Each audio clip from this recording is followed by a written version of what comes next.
Let's do question number 9th of exercise 2.3, that is linear equation one variable. Question number 9th is हमें इस question को solve करना है और check करना है. तो 9th कॉपी कर लेते हैं अपना क्वेश्चन.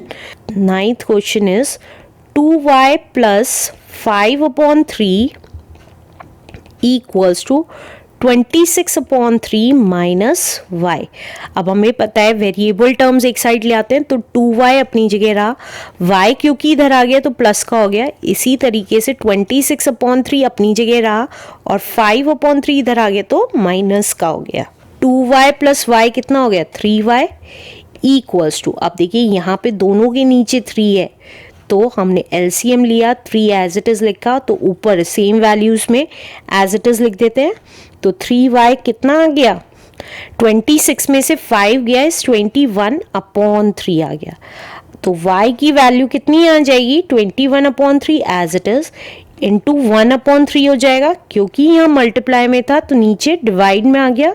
तो ये कितना आ जाएगा, देखिए 3 1 3, 3 7 21, तो y की वैल्यू आ गई 7/3. अब हम चेक कर लेंगे कि हमारा आंसर करेक्ट है कि नहीं है. तो देखिए लेफ्ट हैंड साइड लिख लेते हैं अपनी. लेफ्ट हैंड साइड क्या है 2y प्लस 5/3, तो 2 इंटू y की वैल्यू 7/3 प्लस 5/3. तो देखिए कुछ भी कैंसिल नहीं हो रहा है, तो ऊपर की ऊपर मल्टीप्लाई, नीचे की नीचे. तो हम इसको क्या लिख सकते हैं, तो देखिए इसको लिख सकते हैं हम 7 2 14/3 प्लस 5/3. अब 3 नीचे कॉमन है तो LCM में 3 आ गया और ऊपर की वैल्यूज एज इट इज लिख देंगे. तो 14 प्लस 5 इज 19/3 आ रहा है राइट लेफ्ट साइड. अब राइट हैंड साइड देखते हैं कि कितनी आएगी. राइट हैंड साइड देखिए यहाँ से कॉपी कर लेते हैं, तो 26/3 माइनस y था, तो 26/3 और y की वैल्यू आई थी 7/3. तो देखिए दोनों के नीचे 3 है तो एज इट इज लिख देंगे.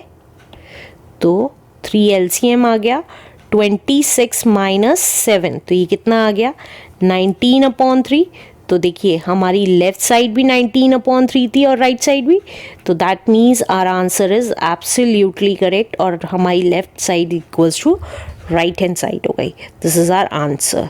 Let's do question number 10th now. Question number 10th copy कर लेते हैं.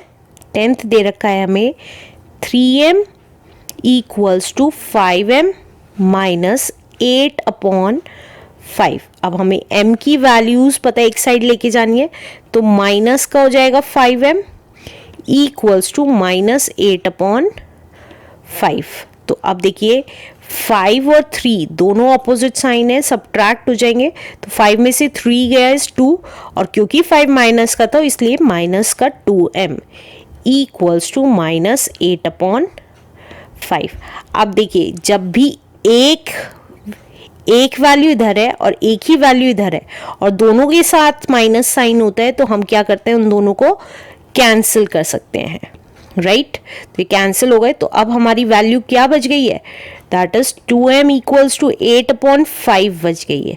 दोनों पॉजिटिव हो गई हैं राइट. अब m कैसे निकलेगा 8/5 और क्योंकि 2 मल्टीप्लाई में था m के साथ तो डिवाइड में आ गया.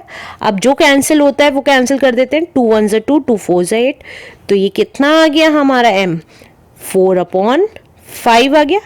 फिर से बता रही हूँ, जब भी यहाँ पे सिंगल वैल्यू होती है और दोनों के साथ माइनस साइन होता है तो हम कैंसिल कर देते हैं. अगर आप चाहें तो इसको नीचे माइनस का 2 लाके ऊपर नीचे का माइनस साइन कैंसिल कर सकते हैं, कैसे भी कर सकते हैं, दोनों तरीके राइट है. अब हम अपनी चेक कर लेंगे, क्योंकि m की वैल्यू 4/5 आ गई है, तो हम चेक कर लेंगे कि क्या हमारा आंसर जो m का निकाला है वो करेक्ट है कि नहीं है. तो चेक, हमारी लेफ्ट साइड दे रखी है दैट इज 3m, तो 3 इंटू m की जगह हमने 4/5 लिख दिया. कुछ कैंसिल नहीं हो रहा है तो ऊपर की ऊपर मल्टीप्लाई, नीचे की नीचे, 3 4 12/5 कुछ नहीं है, 5 1 5 ही मानेंगे. इसी तरीके से राइट हैंड साइड देखते हैं, जो क्या दे रखी है 5m माइनस 8/5 दे रखी है, तो m की जगह हम 4/5 लिख लेंगे माइनस 8/5। तो ये देखिए ये 5 कैंसिल हो गया, तो ये कितना आ जाएगा, ये आ जाएगा हमारा 4 माइनस 8/5 हो गया। अब देखिए इसके नीचे कुछ नहीं है, एलसीएम लिया 5 ही आएगा। अब 4 एज इट इज। अब देखिए 1 5 5, तो यहाँ क्या लिख देंगे 5 लिख देंगे माइनस 8 इंटू, अब हमें पता है 5 1 5, तो 1 यहाँ लिख दिया, तो ये कितना आ गया 4 5 20। देखिए 4 5 20 माइनस 8 1 8 अपॉन 5, और 20 में से 8 गया 12/5। तो अब आप देखिए हमारी लेफ्ट साइड भी 12/5 आ रही है और राइट साइड भी, तो इसका मतलब जो हमने अपनी m की वैल्यू निकाली थी वो हमारी करेक्ट है। तो our left hand side is equal to right hand side answer.